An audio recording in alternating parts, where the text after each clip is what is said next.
கர்த்தருடைய பரிசுத்த நாம மகிமைப்படுவதாக. கர்த்தர் நம் ஒவ்வொருவரையும் ஆசீர்வதிப்பாராக. இன்றைக்கு நாம் தியானிக்கும்படியாக லூக்கா அதிகாரம் 11 வசனம் 13 நாம் வாசிக்கலாம். பொல்லாதவர்களாகிய நீங்கள் உங்கள் பிள்ளைகளுக்கு நல்ல ஈவுகளை கொடுக்க அறிந்திருக்கும் போது பரமபிதாவானவர் தம்மிடத்தில் வேண்டிக் கொள்ளுகிறவர்களுக்கு பரிசுத்த ஆவியை கொடுப்பது அதிக நிச்சயம் அல்லவா என்றார். இந்த வசனத்துல நம்முடைய பரம பிதாவாகிய தேவன் நம்ம எல்லாருக்கும் என்ன கொடுக்க விரும்புகிறார் அப்படிங்கிறது குறிப்பிடப்பட்டிருக்கிறது. பரிசுத்த ஆவியை கொடுக்கிறதுக்கு அவர் விருப்பம் உள்ளவரா இருக்கிறார். இதற்கு முந்தின வசனத்துல நாம் வாசிக்கிறோம், கேளுங்கள் அப்பொழுது உங்களுக்கு கொடுக்கப்படும், தேடுங்கள் அப்பொழுது கண்டடைவீர்கள், தட்டுங்கள் அப்பொழுது உங்களுக்கு திறக்கப்படும் என்று சொல்லுகிறார். நாம் எதை கேட்க வேண்டும், எதை தேட வேண்டும், எதற்காக நாம் தட்ட வேண்டும் என்கிறது இந்த வசனத்துல 13ஆம் வசனத்துல தெளிவாக குறிப்பிடப்பட்டிருக்கிறது. நாம் எதற்காக கேட்க வேண்டும், எதை கேட்க வேண்டும், எதை தேட வேண்டும், எதற்காக நாம் தட்ட வேண்டும் அப்படின்னு சொல்லி பார்க்கும் பொழுது பரிசுத்த ஆவியானவரை பெற்றுக்கொள்ளும்படியாக, பரமபிதாவானவர் நமக்கு பரிசுத்த ஆவியை கொடுக்கும்படியாக நாம் கேட்க வேண்டும், பரிசுத்த ஆவியானவரை தேட வேண்டும், பரிசுத்த ஆவிக்காக நாம் தட்ட வேண்டும் என்கிறதை நாம் இந்த வசனத்திலிருந்து நாம் தெரிந்து கொள்ளுகிறோம். இப்ப இந்த வசனத்துக்கு மேலே சொல்லப்பட்டிருக்கிறது, இந்த உலகத்துல இருக்கிற தகப்பனிடத்துல ஒரு பிள்ளை அப்பத்தை கேட்டால் அவனுக்கு கல்லை கொடுப்பானா, மீனை கேட்டால் பாம்பை கொடுப்பானா, அல்லது முட்டையை கேட்டால் தேளை கொடுப்பானா என்று தேவன் கேட்கிறதை பார்க்கிறார். இயேசு கிறிஸ்து கேட்கிறதை நாம் பார்க்கிறோம்.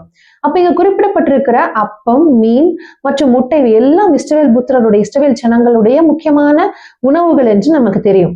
அப்போ ஒரு தகப்பன் தன்னுடைய பிள்ளைக்கு எப்படி அவன் உயிர் வாழ, அவனுடைய வாழ்க்கைக்கு ஆகாரம் எவ்வளவு அவசியமா இருக்கிறது என்கிறதை உணர்ந்து அந்த பிள்ளைக்கு ஆகாரமாகிய இவைகளை தருகிறது எவ்வளவு நிச்சயமோ, அப்படியே நாம் இந்த உலகத்துல நமக்கு ஆகாரத்தை போல் இருக்கிற, அதாவது ஆகாரம் இல்லாமல் ஒரு மனுஷன் இந்த உலகத்துல வாழ முடியாது.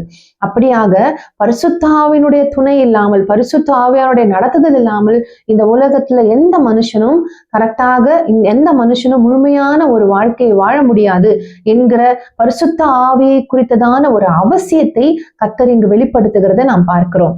அப்ப எப்படி ஒரு பிள்ளை தகப்பனிடத்துல தனக்கு தேவையான ஆகாரத்தை கேட்டு பெற்றுக்கொள்ளுகிறதோ, அது போல நாமும் நமக்கு தேவையான, அதாவது நம்முடைய வாழ்க்கைக்கு மிகவும் அவசியமான பரிசுத்த ஆவியானுடைய துணையை நாம் பரலோக தகப்பனிடத்துல கேட்கிறதனுடைய அவசியத்தை கர்த்தர் இங்கு நமக்கு எடுத்து சொல்லுகிறத நாம் பார்க்கிறோம். அப்போ இன்றைக்கும் கூட பரிசுத்த ஆவியினால நாம் வழிநடத்தப்பட வேண்டும். பரிசுத்த ஆவியோடு கூட பரிசுத்த ஆவியானவரால நான் நடத்தப்பட வேண்டும் என்று நம்மில் எத்தனை பேர் விரும்புகிறோம்? அப்படி பரிசுத்த ஆவியானவரை பெற்றுக்கொள்ளும்படியாக நாம் எத்தனை பேர் பிதாவாகிய தேவனிடத்துல உரிமையோடு, ஒரு தகப்பனிடத்துல பிள்ளை உரிமையோடு கேட்கிறது போல நம்மில் எத்தனை பேர் நாம் உரிமையோடு தேவனிடத்துல கேட்கிறோம்? நம்மை நாமே ஆராய்ந்து பார்ப்போம். இந்த உலகத்துல எப்படி வாழ்கிறதற்கு ஆகாரம் எப்படி முக்கியமோ, அப்படியே நாமும் இந்த உலகத்துல வெற்றியுள்ள ஒரு வாழ்க்கை செய்யும்படியாக பரிசுத்த ஆவியானவருடைய துணை மிகவும் அவசியமா இருக்கிறது.